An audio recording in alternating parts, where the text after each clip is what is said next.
Uri, how are you? Very good. How are you? I'm fantastic. Thank you for coming. This is, of course, Aspen's old studio. Mm-hmm. Since he passed away, you've taken it over, and I've seen you've done some lovely things here. Oh yeah. I did a lot of work. Rewire the entire studio, move all the gear from the rack, and put the preamps here and compressors. Rebuild the patchway. I actually had to print these, figure out pixels to millimeters. Right. So I had to print those, and then let the EQs, more preamps, so everything is in the mixing position. I don't have to move around to do anything I need to do. Right? Fantastic. What we're going to do on this video is we are going to cut in some of the stuff with Aspen as well, because Aspen had a lot of incredible stories for the gear. Uri is married to Aspen's daughter, so you must have spent a lot of time with him. I spent time, I share stories on music. We were related to that. And he wanted to, one of the things was wanted to retire and leave the studio for me and the company, the space station and everything to Autumn. So we're carrying the legacy. That's fantastic. Well, tell us a little bit about these mic pre's and compressors and everything over here. Cool. So what we have here is the Supre. It's a dual mic pre tube. This is all to pre's and compress. This is like a smaller version of the Vipre. The Vipre was a variable impedance preamp that we still have a bunch of them. So basically he did a more affordable version of that with two mic pre's. You have the same features. So you might lose some of the controls, but all the features are the same. These we got 9 of them, so there are 18 preamps.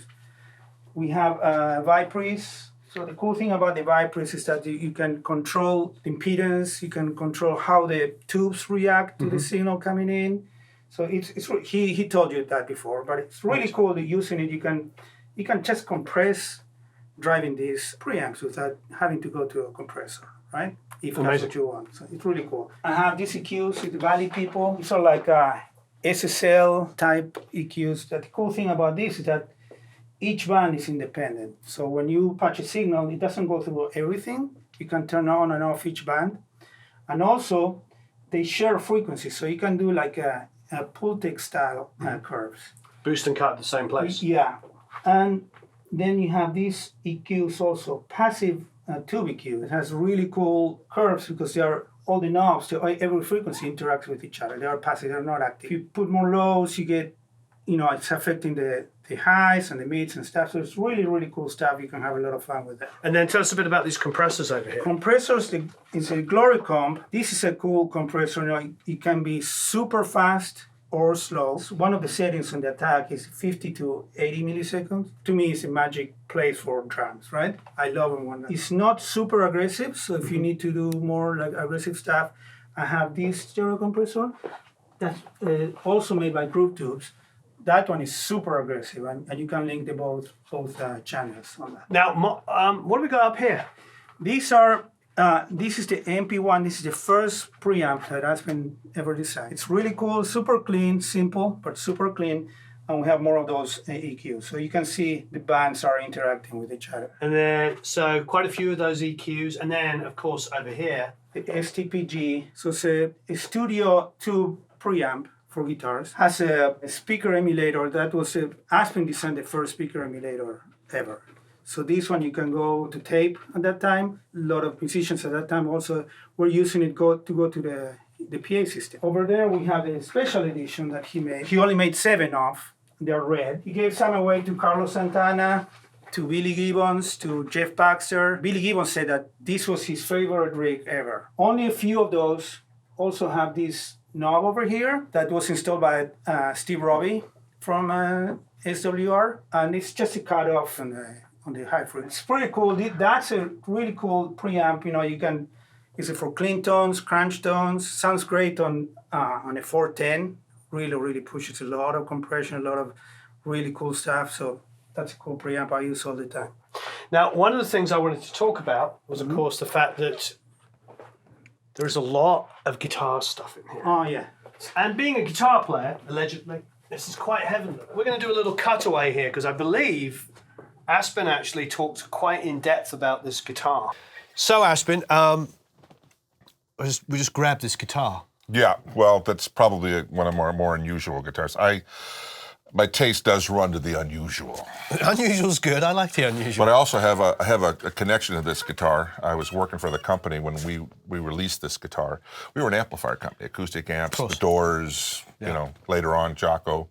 But the guy that was really a mentor for me, Harvey Gerst, he actually has a studio down in El Paso. And he still records. He's a fellow older than me, and his son's involved and so forth. He's a wonderful guy. He was pretty much the musician, the force behind acoustic and the development. They always let Harvey kind of work out his wildest ideas. Good. And then the engineers realized them.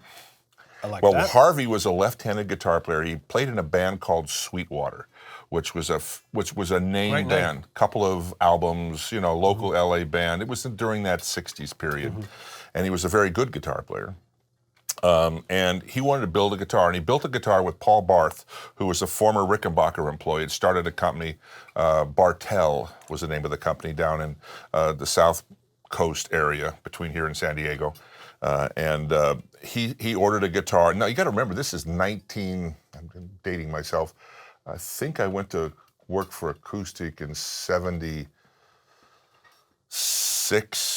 No, maybe even earlier. No, '74. No, because I had a '74 Monte Carlo. It was '73. 73. Wow. Yeah, so Harvey had already built and designed the first guitar. They were on the second issue of this guitar in '73, so it had to be in the 1970 area. Well, when did Hendrix die? I mean, 1970. So okay, I'm dating myself. Thank you. I need things like that. Child's birth, Hendrix died, you know, those kinds of things, landmarks. So it was obviously before. There's a picture with Jimmy with the guitar. So this probably is late, because I went to work for Guitar Center in '67. I may have actually had a hand in introducing Hendrix to acoustic for this guitar at the time, because he used to come into our shop. At that time, there was only one Guitar Center. But he was in town, he was recording, but he'd heard about this guitar. Harvey, I'm jumping ahead. Harvey built this guitar for himself, and it had steel guitar pickups. Big, that's what they are. Big, heavy steel guitar pickups. Great. It had a 24 fret neck. It had a dead nut construction like a Mosrite. So it's got that top nut. And this is like for the, probably about 68, 69 that he had built the first one. They had a run of guitars or two from Bartell. The thing took off, and it was called the Black Widow. There's an hourglass on the back of it, the pad. So this was a la Gretsch, but that was the pad for this, had the Black Widow mark on the back. And he convinced his bosses at Acoustic, who were all engineering types, by the way, and business types, to build this guitar and put it out there. This is an amp company, pretty outrageous, but it was a 24 fret dead nut. It also had a really unique feature. If you look at the back of the neck here, you'll see there's only 2 bolts on it, and you normally see 3 or 4 or something.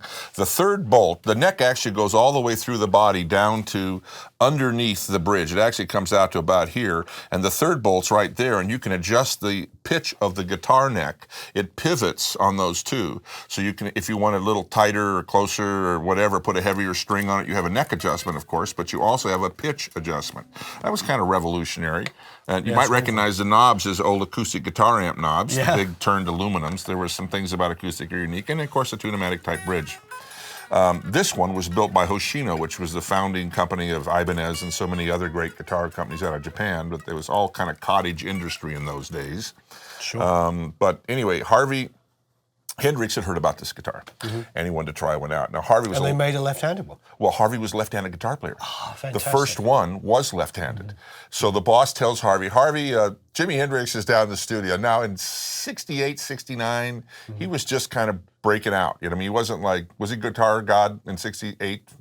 Yeah, pretty much. He was known. Yeah. But it was, there were a lot of bands out. And Harvey, of course, was a rated player in a local band. You know how guitar guys are about other guitar guys. Oh, yeah. He wasn't really that impressed. Right. But he says, okay, well, I'll go down there and I'll take it down. And so he takes down his left-handed guitar. And whoever the producer was there, and Jimi Hendrix obviously was there. And Harvey gives him the guitar, and he traces it out. He says, this is great. I said, I'll take 2. And he says, great. Yeah, well, we'll get your order. You'll have one in about 6 weeks. We've got to make it up to order. We're in between runs. We don't have anything, obviously a left-handed guitar. We got to make it, right? Right. says, oh, yeah, but I'm going to keep this one. I'll take this one and make me another one. And Harvey looks at him, and you could just imagine, you had to know Harvey. Harvey was a real kind of unusual fella. Think engineer and guitar player wrapped into one. You get what I'm talking about. He says, well, no, that's my guitar. I said, I can't leave you that. I'm gigging. I have use for it. And Hendrix, you know, says, well, I really want to use it on this recording. I'm recording now. And so he says, well, I'm sorry, but you're just going to have to wait until we build you one. And the manager, Hendrix says, Harvey, why don't you call your boss and just ask him about it? So he does. He calls up Steve Marks, who is a great guy. And he says, Harvey, let him have the guitar. It's Hendrix, you know, he can get it on an album, you know, it's like, you know, the whole bit. And he says, but Steve, what am I going to play? And this, that, and the other thing. And he says, Harvey, leave the guitar. It was an order, okay?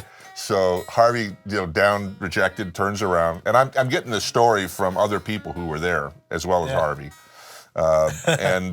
He says, okay, well, the boss says leave the guitar, and then we'll get you made, and then I'll bring two, and if you like them, then I get mine back, right? He says, yes, absolutely, sure. So that was the deal that was struck. And Harvey was feeling kind of down, and Hendrix was a really nice guy, actually. He says, Harvey, I really feel bad, but you know, I really want to use it. But I'll tell you what, why don't you borrow one of mine while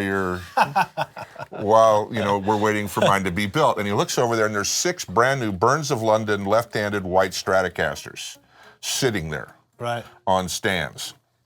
Right. And Harvey says, well, okay, that's nice of you. Thank you very much. And he takes one of Hendrix's white Strats, his left-handed ones, that he had specially made. And they had the Burns of London decal on them. You know how they used to put the decal on the guitars? So 6 weeks forward, comes back in. I guess they've done work, and he's done some gigs, and he's back, and he's rehearsing for a tour or something. And Harvey brings him down the 2 guitars, and he likes them. And that's great, because Harvey made sure they were perfect, of course. And Harvey got his original prototype guitar back. Right. And he says, and here's your Stratocaster, Jimmy. He says, oh, no, I want you to have that. That's a gift. Oh, God. And Harvey says, I really don't like Strats. No thanks. True story. Every time I see Harvey to this day, I says, gee, I wonder what that white Strat would be worth now, Harvey. You know, and he says, I'd rather not think about it, you know. But that's a true story, and that's... But does he still have the left-handed prototype? He does. Harvey has his guitar. But there was 2 that were made for Hendrix. I don't know where they are. Yeah. They're out there. Maybe the family has them. I don't know. I made it I had samples galore at the time, and then Acoustic pretty much decided that there wasn't a lot of money in making guitars. I think we're all wondering, does anybody know what songs he recorded? I'm wondering. I don't know. But maybe somebody out there that would be pretty amazing. Fill us in. You're going to be on the internet here, so maybe somebody can do the research. That'd be pretty amazing. Yeah.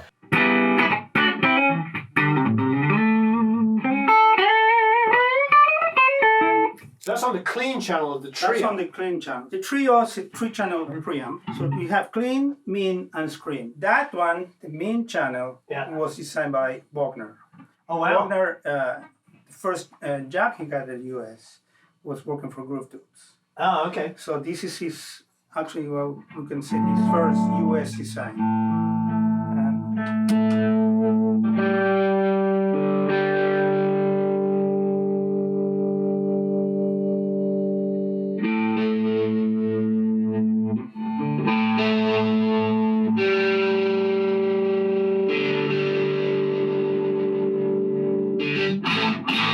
Okay, so that's me. That's Scream. Scream, the cool thing about this amp is that the Scream would be the high gain, right? Yeah. So basically what it is clean channel emulates like a Fender. The mean is doing like the British, more Marshall-y stuff. Okay. And the Scream is the high gain modern amp. And the cool thing about this one, you can mix clean and Scream. So you have a lot of high gain, but with clarity. Okay. So now they're mixed.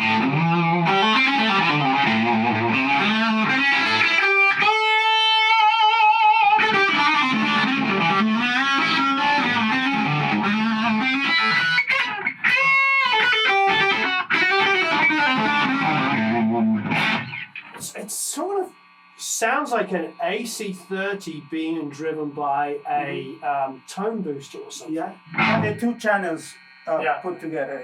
I'm gonna have only the channel 3, the high gain.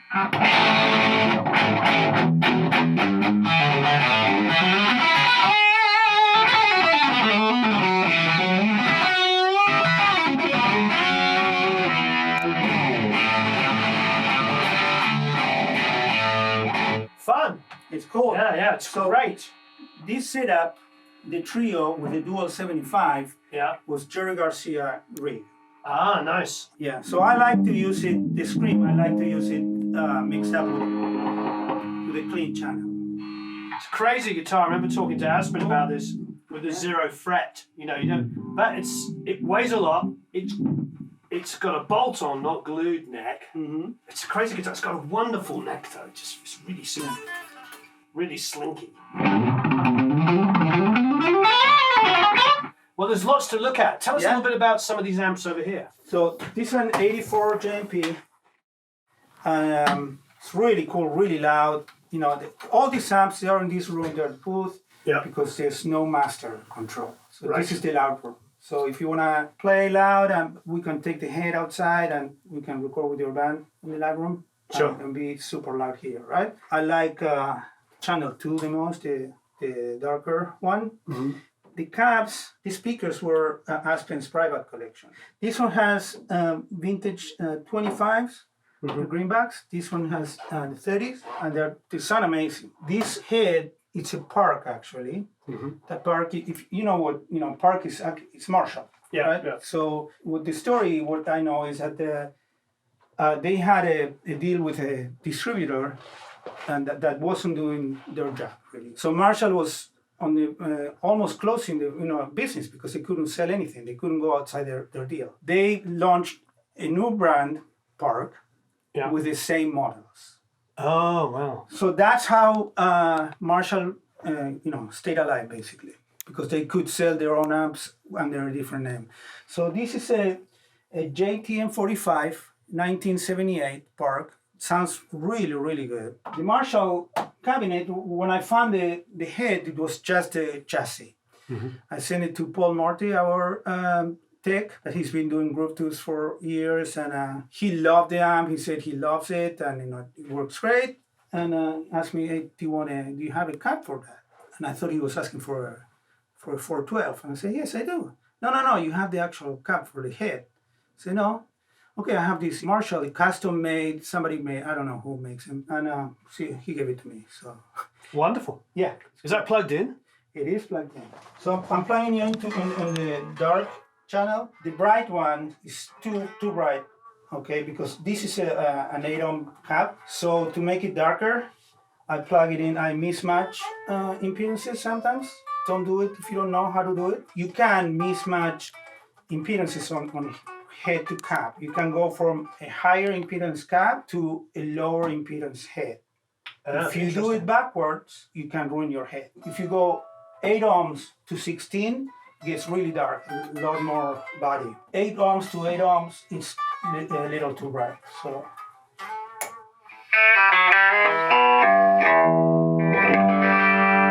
You're right about it being loud.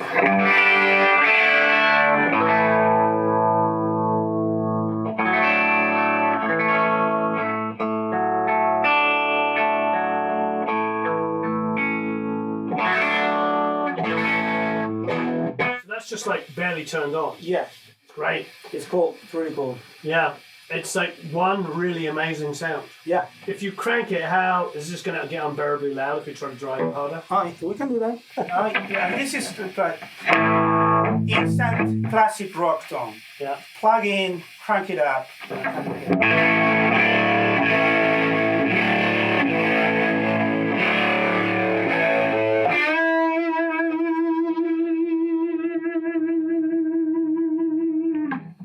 Wow. I think you have to film that was crazy. Then what we have here, the solo. That's a 2-channel. It's the same concept of the trio.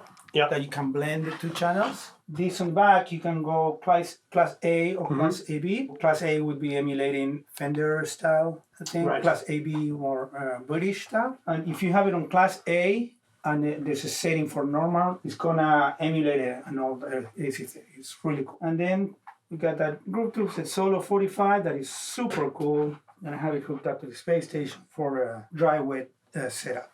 Let's hear some dry wet.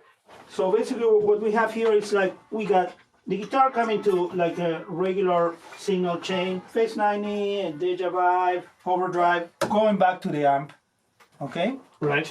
And then from the loop, from the center of the loop, we're coming to the effects. And then returning, we're not coming here, we're coming to the space station. What I do with this is like the on and off, the volume is for the effects. So if you play,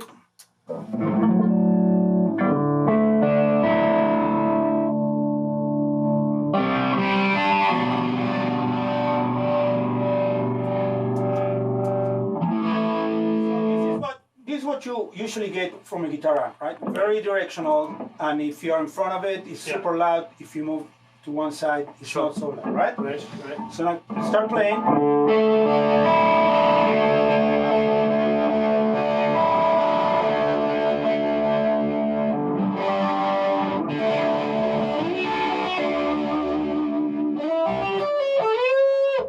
Keep playing, and I'm gonna turn on and off the space station.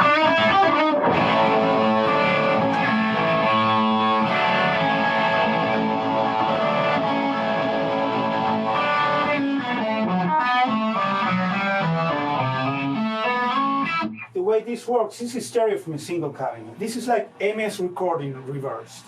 Right. Okay, so we have 4 drivers working at the same time. We have the front driver is playing what's common to left and right, your center image. Mm-hmm. The side drivers are playing what's unique to left and right. Right. Okay, and there's a tweeter for IM information. The front and the sides are not pushing at the same time. When the front is playing, it's pushing, the sides are coming back. So that's why the sound is all over you. It's like, this is like a 3D experience playing guitar. If we went outside the room, your tone is not gonna change. You don't have to crank it super loud to be heard. You don't have to fight your drummer. If you're playing at a bar or a small place, you're not killing the person in front of you. Connor would be happy about that, wouldn't you, Connor? Aspen never saw this setup. Oh, he didn't. I believe this was gonna be the next step on his development. The space station was on his bucket list. Right? That's something he wanted to do. He already retired. He wanted to do. It's really good. You know, keyboard players love it because it's the first time they have an actual stereo cabinet for them. But you can use it. You know, like mobile DJs can play with this. He was a guitar guy, so this was where he was gonna go at one point. Amazing. 60s Crybaby. Wow. It's really, really cool. So, see, they don't have a AC option. It's all batteries, right? But who's gonna want a power supply, right, on a wah pedal? So this is really cool. This is a 70s fast wah pedal, right? And it's also stereo. It's really, really cool. This is your wah control. This is your fast. And you can use them simultaneously or separate. So you have 2 outputs here. One is gonna normal pedal thing. The second one, you can use it as a volume, to do swells and stuff like that. It's really, really cool. It's like very Hendrixy, 70s, fast, wah. It's really, really cool. Clyde Fulton, this was the first one they did, and it's a really cool rendition to the first wah pedal. First wah pedal was the Clyde. Mm-hmm. Clyde was a trumpet player. A wah pedal was designed to be played with a trumpet, not with guitar. They hired this guy to be their NDC, and he was doing demos all over the world with the wah pedal, but then guitar players liked it more, right? This is a DoD grunge. It's like another flavor of distortion. I love DoD pedals. They're super cool, fun to have. Small stone. Small stone, everybody needs one. So we have it here. I like all these phase shifters. I like the Phase 90. I have another one, a Raw. So they're fun to play with. POG, this one, really cool. You can get a lot of weird sounds out of this one. There's octaver and synth, and you can just start playing. This is a smaller version. They have a bigger one. Sure. That is cool. DoD again, I like them. That's why I have it. Stereo chorus. I have the Dynacom I love this pedal. You know, you can crash the signal, and you know it's wrong, but it sounds so good that you know I love it. Chorus, Remember it well. CE3. yeah, they're cool. And this is the Rose Phaser. It's really cool. Also one knob, like simple but cool. I mean, stuff. it looks identical to the MXR. Yeah, but they're a little bit different flavor. Turbo Screamer, really cool pedal. You put this pedal in front of one of those heads, you know, and just you really crank up without having to push the volume. It's a dual tonic. This is the only pedal that Aspen ever designed. So it's a dual gain stage. It's two tubes. So it emulates also, you know, like different amps, and so you can combine like Class A B, and high gain. I recorded at the studio before I even knew I was gonna be running it. Yeah. So when we recorded with my band, I recorded one of the songs with the prototype of this guy. Then this overdrive DOD, I love it. You know, Randy Rhoads used to play with the overdrive DOD, so I had to buy it. These are awesome pedals. This is a guitar pre and a pedal. So they are Russian made. You don't go to the amp. You know, if you wanna go to the amp, you go to the return of your loop, or go directly to your interface. This is really, really cool, especially if you're recording with a band and need to track some references. Super easy, and sometimes the tone is so good that you can leave it. So they have emulations for all the different amps. I think this is a Bogner. This is a really high gain pedal. I was working with a metal band and I needed something quick. So I got this, got a DS1. I have another one that is modded by Keeley, more gain, more open, really cool. But this is fun. This is 70s, but it's a Japanese tube overdrive. So you actually have to plug it in. And it's pretty cool. It's a really, really, really, I think this was one of the first tube overdrive pedals. Really cool. Fantastic. Tell us a little bit about this lovely amp collection you got going on here. Collection. So Aspen had a huge collection of vintage amps. At one point, he had the biggest tube amp collection in the world. He even had a Marshall that belonged to Hendrix. Do you still have it? No, I wish. It would be right there, but So he had a huge collection of vintage amps. They were on the shop, so I brought them back into the studio. Basically, these are the groove tubes. They are custom shops. They are solos, but you know, when he got an order for a custom shop, he was the one actually making the amp. He even made the grills himself, you know, all the art, and there are different shapes and stuff, so they are unique, and the Tolex. So he did everything, okay? So these are solos. They're pretty cool. It's like the head on the other side, but in a combo format. These amps were all around the 90s and 2000s. They don't have reverb, but you can notice that there's an extra space here for your processor. You know, in 90s and 2000s, everybody had a huge collection of racks. I got some cabinets. Some are loaded with some of the vintage collection of his, and some are groove tubes speakers. Then what we have here is a Fender 58 Fender Harvard. It's a 2-knob amp, volume and tone. And you just play. If you want louder and more gain, you just crank it up.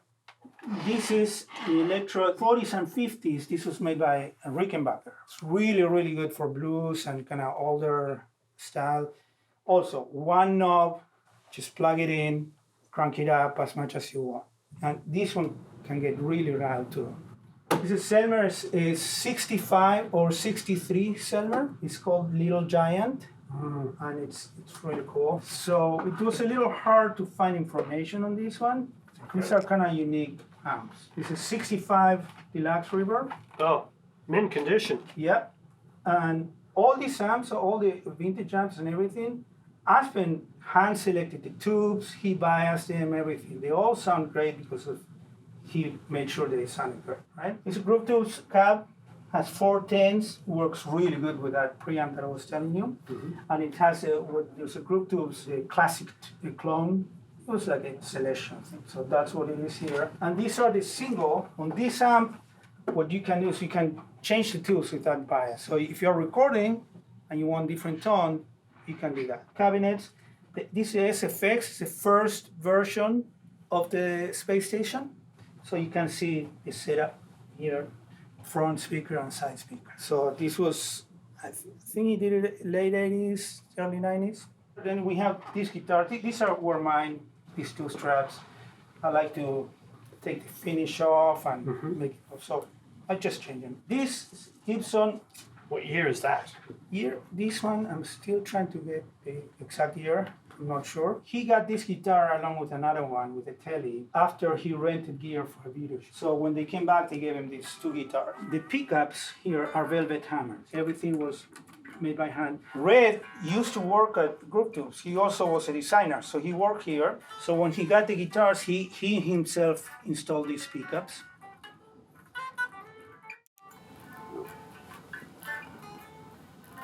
Yeah, I wonder how old it is. Yeah, I don't know. I'm still trying to date it. I'm calling friends like vintage experts. Yeah. So we're taking it apart, getting pictures. It's a custom shop Fender relic. Lovely. Yeah, it's really cool. What year is this Strat? Well, this is a Frankenstein. Oh, it is. So this is a 77 neck Yep. with a body. So, You don't know what year it is. I don't know what it is. Yeah. It's not a Fender bridge finish or anything like that. Right. But again, has velvet hammer. Sounds amazing. Sounds Oh, incredible. it's a stop tailpiece. Oh, Yeah. I might like this. Oh, it's quite light. And it plays really nice too. Oh yeah.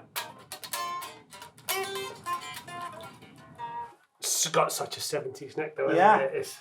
It's got that kind of like, and you can see the curve in the fretboard. Yeah, but it plays really nice. It does play nice, but it's very 70s. And this one has the Oh, the whole Aspen, yeah.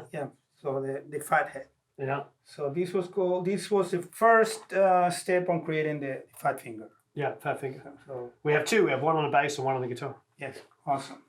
This is James Tyler. James Tyler is a high-end guitar builder here in LA, and his factory is like 10 minutes from here. He's in San Fernando. I found this guitar, and I'm calling. I'm trying to figure out because I didn't know anything about it. So I called him, and Aspen and James were really close friends, and they used to hang out. So this is one of the early models he had. We checked the serial number is 95. It's amazing what it sounds, what it plays. Also has velvet hammer pickups. Oh, yeah. Spongy.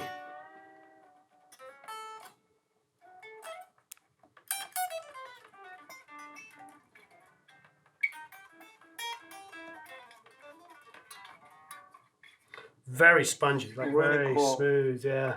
I think he was making guitars and selling them to some of his session musician friends. His business got bigger, and so he opened his factory. Beautiful. Now, what's this Les Paul here? Les Paul is an 08 custom Les Paul, Was that one of yours or one of Aspen's? and one of Aspen's. So it should have been mine before, but super cool. It's incredible to look at, yeah. Yeah. It looks like something Niels Lofgren would play. It also plays really nice. It's all stock. Work of art. Everything's stock. This guitar was a builder from the Midwest. It's a really cool guitar, plays really well. Has a piezo right here. On the back, you can go with the TRS cable, go to 2 amps.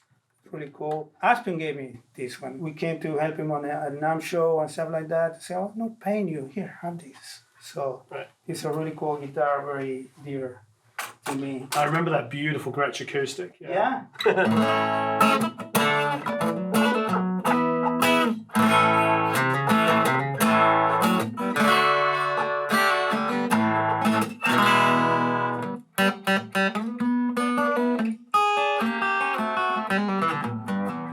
Yeah. It's Fun. really cool. Yeah, I don't Yeah. know what year this is, but sounds good. Yeah, it sounds good. It looks great. Yeah. It'd be great for videos. Yeah. So what do we got around here? Over here, we have, so this guitar, it's a PRS, it's a custom shop. So basically, Paul Reed Smith called Aspen. He wanted to have one of Group 2's custom shop amps. And say, I'll swap it for one of my guitars. So I said, cool, perfect. Paul tells him what he wants, Aspen makes it. And then he said, okay, what do you want? I said, okay, well, I want a McCarthy, I want these pickups, I want this, and that. And then I don't want your inlays. I want tubes. So if you see here, there are tube diagrams on all the guitars. I think Paul wasn't too happy about having to cut new inlays and build a new guitar, but he did it. And the label on this is McCarthy Prototype, Aspen Pittman Custom. And I'm sure they have a prototype so they can tell you they don't make it anymore.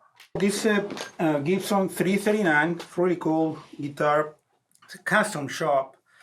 And the headstock, Gibson only made this on a limited time. I don't know why they discontinued this headstock. Aspen got this guitar on a pawn shop.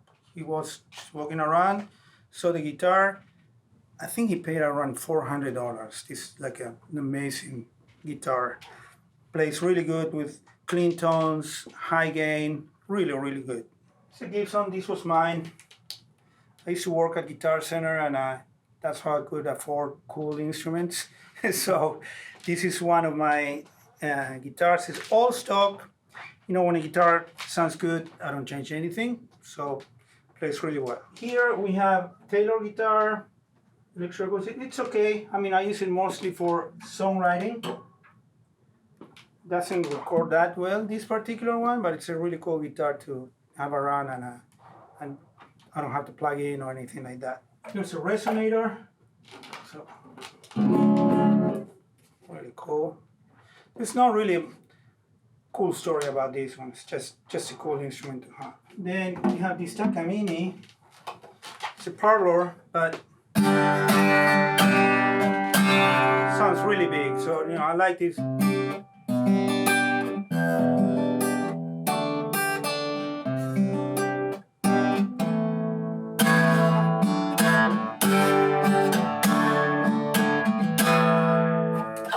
Great for recording. This guitar is a 1920s hardwood. So hardwood's a guitar builder. I thought it was a side company for Martin, but it's not. But they made it. Sounds really, really good. Plays amazing. 1920s, you said? 1920s. Wow. I also recorded a song with this guy and with my band. So we were trying different acoustic guitars, and nothing worked. And Aspen said, "Just hold on a second." And he brought this. And, 1920s. Really? From the 20s? yeah, that's the story I have. It feels like brand new. Yeah. I mean, it's got a bit of wear on it and everything, but I suppose the varnish is a little crazed when you get up really super close. It's gorgeous. Yeah, it's so light and kind of... It sounds really big and open.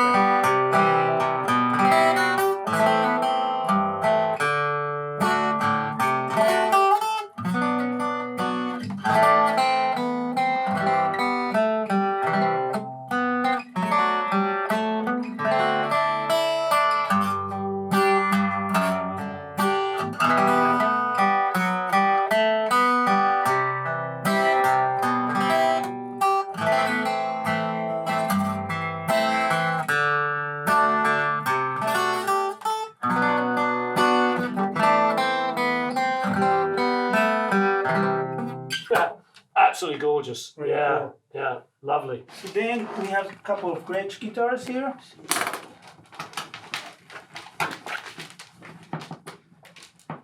Oh, wow. 1953. Synchromatic. Oh.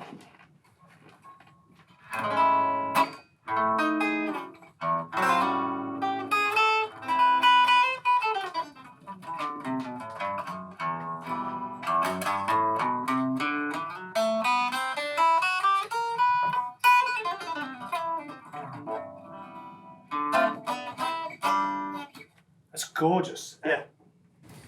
They always paint that black on the back, don't they? It's just kind of got that very distinct look. Yeah.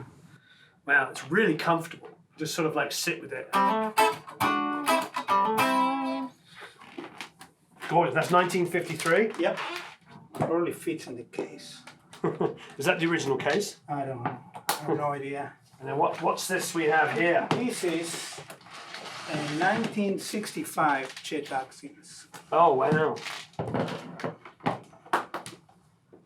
Do you wonder when they originally came out? I have no idea. I didn't know they made them on. Check serial numbers and comes. Oh. Look at that. So the belt buckle doesn't destroy it. Look at that. Absolutely gorgeous. I'm a little bit afraid to play it.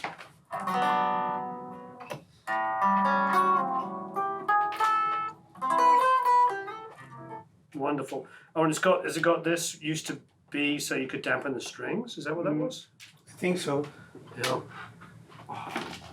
Lovely. Yeah. Really cool. I love the big, Yeah. nice and easy to grab hold of if you want to tune that up. Absolutely gorgeous. Okay, this is the big room. And the big room is pretty much the fun room. This is where the musicians go. And one of these is Dick Rosmini's amps, actually. When he died, his widow allowed me to purchase it from the estate. And then I have my own, so they're identical, basically. But both of them are loaded with a speaker from your country. Should do that without the reverb on. That is the Alnico Vox, often called the Bulldog. Yeah. Sometimes you'll see the Bulldog on the label, sometimes not. Of course, it's got groove tubes in it. Wow. And so I have two of these identical, and they both have this speaker in it. And a lot of times we'll do stereo recording when we're reamping and stuff like that. In this room, we'll put a 57 on the amp, like you might see here. And then we'll actually have a room MS mic that is, I'll have 2 amps staged. When we did the Doyle Dykes recordings, we took a direct out of his guitar. We had 11 tracks on him playing acoustic guitar. And 4 of the tracks were in this room. We had the output of his electric pickup on his acoustic guitar into a TC chorus with a little bit of a stereo chorus thing, just a slight amount to split it. And then we brought that direct into these 2 deluxe reverbs sitting in pretty much this position and another one over there. It's on the other room right now. And then we had this MS mic that you might see up here in the room. So it was hearing the stereo output of those, plus we had the direct. That was 4 tracks in this room from him playing an acoustic guitar. And I'll play that track later. It's huge. It's huge. Wow. We love acoustic guitar. But I mean, I could just this guitar with that amp, I could just sit here all day playing. It's just beautiful. Isn't that amazing? Yeah. Now the amp over there, that Gibson amp, is one of the early stereo amps. This is, I think, the best amp they ever made. The one you know more about, this is called Stereo Vibe for vibrato. This actually has, you can see the 8-inch speakers, pardon me, or 6.5, I guess, on 2 sides, separate amplifier, and then the Alnico Jensen in the center. So you can have both of those in the vibrato circuit or the main one added to it. This is an amazing amplifier. We don't have time to play everything in the place, but just to give you an example, this thing is an amazing sounding amp. And again, as a stereo amp, we would put 3 microphones on this. We would mic the front 12, both sides, and then we would have the MS mic in the room so you get the room sound. Wow. And it's fantastic. This room, as you noticed, sounded pretty good with that amp. It's a good sounding room. Now these blocks you see on the wall here, they are absorbing panels that fit behind our diffusers. All these diffusers can be rearranged depending on what we want to do. So we can put a reflective surface on the back of that, a diffusing surface on the front of it, or an absorbing surface can be mounted in the rear. So we can actually set up whatever we want to do for that. Moving right along. That's fantastic. That Gibson's, I've never seen one of those. Yeah, they're very rare, but I'll tell you what, they sound amazing. Again, you're going to have to come back and spend a day playing stuff. I can tell you're a juice. You love the juice. I love playing this stuff. Yeah, this over here. Spoiled. Something you'll never see anywhere because I think it's the only one in existence. I've never seen this. Well, you know what a frying pan, a Rickenbacker frying pan was pretty much the first electric guitar. I think it was introduced in 34 World's Fair or something like that. And it was a 6-string, and it was a cast aluminum body. Notice this is an 8-string. Oh, yeah. You don't see it right away. And look how they made the 8 strings. If you look at this closely, they had to drill out. It's actually a double 8, which makes it even more. But they had to drill out the strings on either side of this to complement the 6 in the middle, right? Crazy. And then they actually had to wind that pickup with 2 extra poles. If you look through the plate, there's actually 8 poles on that, not 6. And the same thing at the headstock. They had to add the wider nut to accommodate it over here. And if you look at the 8 strings on either side, they had to use mandolin tuning pegs on either side. And then they had, obviously the guy had 2 different tunings. When I got it, it had this little blend box on it, which is a pedal. Goodrich used to make volume pedals. This was a steel guitar special ordered instrument. And if you look at the bottom of it, the wood, I'm absolutely sure it was factory made for 2 reasons. Again, never saw another one. You can see that the wood they used was cut out wood from their mahogany-bodied instruments. Oh, wow. They used mic stands, which was typical for steel guitars of those days. But Rickenbacker always stamped a serial number in the top of the head of the guitar. And if you notice, I see there, yeah. there's one there and there isn't one here. Oh, wow. So this was made as one instrument with one serial number. It wasn't 2 put together. Wow. So those things lead me to believe that... What year is this, do you know? Well, it would have to be early 50s, right? Or maybe late 40s even. It has that color scheme of the 50s, the kind of landlord green and, the old cars. I was about to say the Cadillac most kind of of this colours. was auto paint. These are all built Santa Ana at the time, I think. That's where Rickenbacker was. I could be wrong. You're more likely to be right than I would be. Well, anyway, it's actually an amazing sounding steel guitar. I wish I could do it justice and play it for you, but I can't. Look around behind you because we talked about koa wood. I brought back this koa wood from Hawaii on that trip, and I decided I was making these solo amps at the time, which are very innovative amps in their own right, because they switched from Class A to Class AB. This is very early on, before people even realized there was a difference. It also had a shock-mounted chassis. The whole chassis, like an Ampeg, is on rubber, as you can see. Yeah. We had 2 channels. Red designed this amp. One was dead clean, and I mean, you can take a Les Paul and pull the big E string from 4 inches and let it hit, and it will not overdrive. It's got headroom, unbelievable. The second channel is pretty much a cathode follower overdrive channel. Again, I told you Red kind of built the first custom amps that kind of became boogie later. That type of overdrive on a tweed as opposed to a blackface is a very different. Cathode follower means the harder you hit the note, the tone changes, the timbre changes. It gets quite bright when you hit it hard, gets quite round when you soften up. That was the tweed era. That's because the tone control was in front of the gain stage and not after it. Oh, interesting. I never knew that. So the blackface era is a more cleaner, more articulate amplifier because the opposite's the truth. So as you play louder and louder, the tone doesn't change. But on a tweed amp, and of course Marshall copied the tweed amps. That's why you really dig in on a Marshall. It gets a sound, you back it up, and it gets softer. That's because of where the tone stack is. Interesting. It's very simple. Which I love, because for a guitar player, that's like you're clean when you play soft. The back of the amp, we have the ability to switch from Class AB, which is what most modern amps are, to Class A. And there's also another switch here that says normal, which is pentode, and then gnarly, where we use the tube as a triode. So it loses power. If you have 75 watts in Class AB with EL34s, it also runs any power tube. So you can run an EL34, 6L6, KT88, any of those power tubes. That was a design feature that we made with our output transformers to accommodate them all. So you can go from 75, when you flip this down, you lose about 30%, so maybe you go down to about 50. When you go into gnarly, you're down to about 40 watts. And then output power. And then it has a studio effects loop with a send and a mix control, much like you'd have on a board. So we never really, this has actually got an absolute pristine, seamless effects loop. When you turn it on, it doesn't affect your sound at all. Your original sound still never went out to the effect. It's still here. You run your effect 100% wet, you just bring a hair of it in, so 98% of your sound never left the preamp feeding the power amp. And that was something innovative. And then you'll notice the back piece of wood is actually, I left the bark on the wood. Lovely. So we like to say this amp has more bark than any other amp. And there was actually a special speaker, that 15 in there is a K85.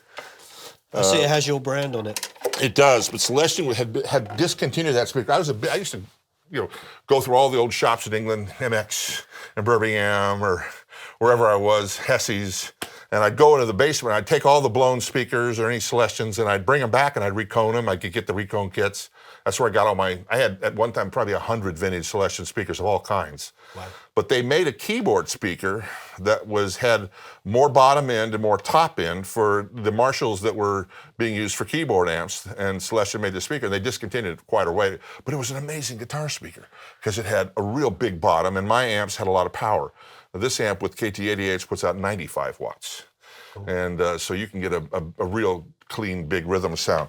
Again, this is just something that's here. We have lots of little amps. Little amps record better, as you can. This is the Eqs amp. Japanese 60s. Yeah. Wahoo, which are pretty much all Valco single-ended Class A type amps. Magnetone, same thing. Well, there's the little tweed champ. That thing, or this is a deluxe rather. This thing sounds amazing. I think this is the 12. This is the 10. This is the 10 in this particular one. What speaker's in that? That's an Alnico Jensen. That's what they call the Alnico 5. You so rarely see the original speakers in these. So that's very anymore. important. This speaker has a certain characteristic of sound. I notice it's actually got a business card of somebody that serviced it somewhere along in there, as well as the tube chart over here. That'll tell you the era. If you look at the stamping on this, The Harvard. can't quite see it. Yeah, it's a Harvard. That's right. I have a deluxe on the other end of the room.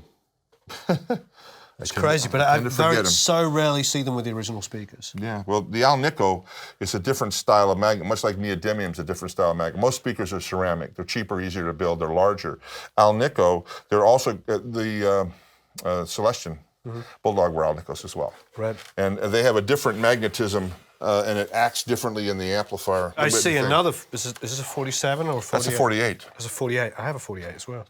So you go into... Basically, it's the way the Figure capsules are wired, you know?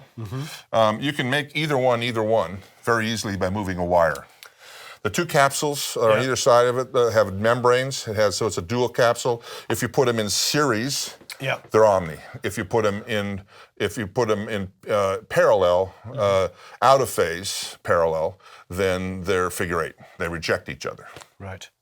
I know not everybody knows this, but I suppose the Beatles fans will know it, that all of the 47s in Abbey Road were actually made into 48s. And interesting. It's one wire. Yeah, just move a wire. What we assume was a 47 was always a 48. Because well, you always see them on either side of the microphone singing. Exactly. And the beauty of that is isolation. Yeah. You get great isolation with figure eight. Yeah. Figure eight's a very unused, we use it all the time. Yeah. We love MS recording. Yeah. And MS recording where you have the figure eight mic, like that, hard right, hard left. Yeah. And then the center mic becomes the forehead, and then this becomes your right and left ear of listening there. And when you move an MS, and a lot of these little handy cams will have an MS mic in there, and they have a pretty good sound, because MS is a wonderful, that was the inspiration for our speaker, our center point stereo. We just reversed the filtering network. So what we have here is a little mic museum. Aspen used to collect vintage microphones. I would say 95% of all these mics, they all work, and I use them in some sessions when I need to. So we have this 1930s 44BX, that is the same one on this picture from the 30s, and this one says number one. It's the first 44BX that ABC ever had. And that's how they have it, like they have a little plug over there. Then we have some juniors here, different versions. This VX, sometimes I use it on kicks, it's really good. And the juniors are great, for overheads, vocals. All these microphones were designed for broadcasting. They work great on vocals, on any instrumentation when you need separation. Ribbons have a figure eight, so you can reject it, whatever it's bleeding into it. We have the Skunk right here, works really good on vocals and pianos, same as BK5B. This one has the original windscreen. And we have these carbon mics. These are double button spring carbon mics. This one is from 1930s. And then this is an award that some radio personality got at that time. They gave him the actual microphone on the award. So I thought it was pretty cool. This is from 1920s, the other one is from the 30s. On this side, we have also a 44A top address microphone, the BK4A. Usually there are, ribbons are side address. This is top. We have the salt shaker, we have an Altec, and we have a Western Electric. So Western Electric became Altec. Around, I think, 50s or something like that. So this is the granddaddy of this guy. Over here we have the 77DX. We have 3 or 4 of these guys. They all work great. I use this one a lot with guitar amps when you want to have a lot of transient information, like kind of funk style. This is really good. Then the SM33, it's a ribbon, but it's a unidirectional, it's hypercardial. So it has a lot of rejection. The frequency response goes to 40 hertz to 15K. So I use that on kicks, on toms. It's really good. This is the birdcage. It's an Altec ribbon. Great, again, great for vocals, horns. And this is a Shure 300, another ribbon that, again, has great low-end response and great rejection. Over here, we have a moving coil. That's what they call dynamic microphones, moving coil. This one is the Type 50A. It's from the 1930s. It's still in working condition and has the original cable. So it's pretty cool. Some of these microphones are really low output for our preamps today. They were rated at 30, 50 ohms usually. So you need to crank it up. But with the Vibe Pre, you can get down that low. We have one that is modified for 50 ohms, so we can plug in any of these microphones here. We have a Ssl here, it's really cool on guitars. This is what basically we have, showing what Aspen's collection was at one point. People, if they're interested on the mics, they can learn a little bit. But we use them on sessions when they're applicable, okay? And then we have microphones here, they're super cool. These ones get used more often. We got a U48 right here, Telefunken. The U48, I read that George Martin was his preferred microphone for the Beatles. Yeah, because John would be on one side and Paul would be on the other. Yeah, so I have this one. What serial number is this one? Oh. Because they only made about 750, I think. Yeah. And my one was, I don't remember my number, 201. Yeah. Yeah, 201. We had a pair, the consecutive serial numbers. Oh, really? Yeah, I think it was like 383 and 382, something like that. That's yeah. pretty cool. So that one's older. What's that? We're gonna see. 251? Oh no, I have it 250 right here. Yeah. I wanna see it. Wow, look at that.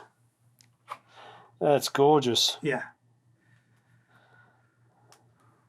So this microphone was designed with Telefunken and AKG together. It's an improved C12, basically. That's how they describe it. So here we have Jesus, Mary and Joseph. 1930s Wow. called the VCM3, the Hitler mic. And we had all the capsules for it. That's incredible. Yeah, and they're all working. They're all in working condition. Pretty cool. This one is an U47, and at one point it belonged to Abbey Road. Oh. I don't know when or how Aspen got it, but he could get his hands on stuff like that. You know David Foster, the producer, right? So in the 80s, 90s, he had his home studio that back then were called project studios, right? So he used to bring singers to the studio. One time he brought Whitney Houston. He calls a rental company and said, send me a C12, because he records singers only with C12s, right?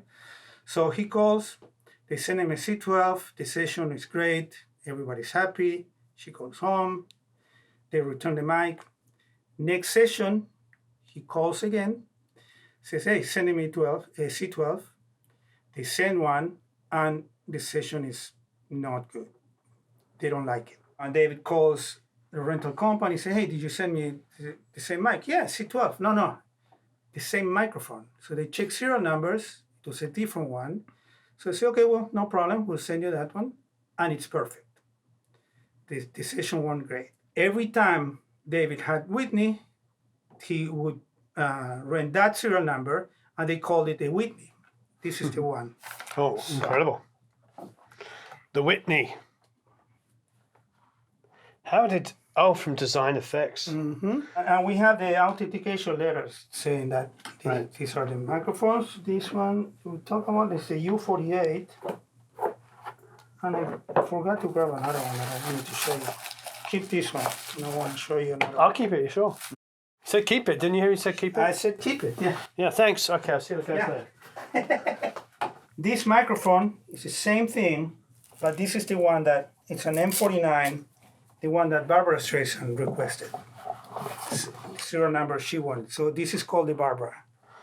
This is the one I use when I record vocals. I'm an extremely bad singer, but this one is nice to me. So Nice. We've got 3 of our mics up here for you that I think are interesting. We recently acquired a collection of microphones from a rental house called Design Effects. I don't know if you heard about them. They had a big auction.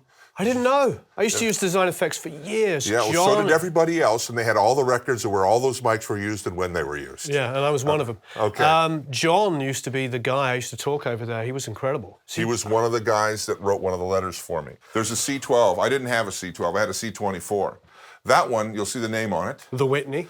It was the mic that he had rented to David Foster. Oh, Dave Foster, right. Brit, by the way, I think. Isn't he a Brit? No, he's American, I Oh, believe. he's American. I think he is. What do I know? I've never worked with him. Anyway, this is the mic that he put up for the Bodyguard session for David Foster at the Malibu studio, The Nest. And she cut the whole album on that, including the #1 selling single in recent years, which is I Will Always Love You. Yep. This is the actual C12 that she sang into. It's a beautiful mic. It's actually, they had 4 C12s. It was the ruddiest one of the litter, but it had one they owned the longest and had the longest rental history. Now, they had records where all these mics were for all this time. This M49, another mic that I was missing from my collection. I was missing a C12 and M49. I pretty much had everything else. This they called Barbara's mic because Barbara Streisand rented it and requested this mic so often. But also, we have a whole history of it being used by everybody from Johnny Mathis to Celine Dion to you name it. So this is the Babs. This is Babs. Yeah. Babs' mic. Whitney and the Babs. Right. This is to buy that microphone and to talk my wife, my lovely wife, into this, I had 2 U47s that were about 100 numbers apart. And I sold one of them to a local dealer quickly so I could raise the money to buy that mic. And then I sold a few Weisenborns. Later on, this mic became, none of these went in the auction, but I negotiated with the owner afterwards. And I was able to get them for fair street value. But what they have for me is this history, this provenance of what they were used for and who used them. And so again, as a tracking studio, someplace where somebody would want to come and track a killer vocal, of course, I can give you the mic that she sang "I Will Always Love You" on, or maybe "The Wind Beneath My Wings" for the Christopherson movie that she was in. That's the mic that she was using at that time. Not to mention you've got 3 of the Beatle greatest vocal mics ever made, so you can choose between them. Now I have to tell you, and I don't mean to brag, but you'd listen to one of my 67s or one of my M3s or something like that. A lot of times I give everybody this right of you can choose.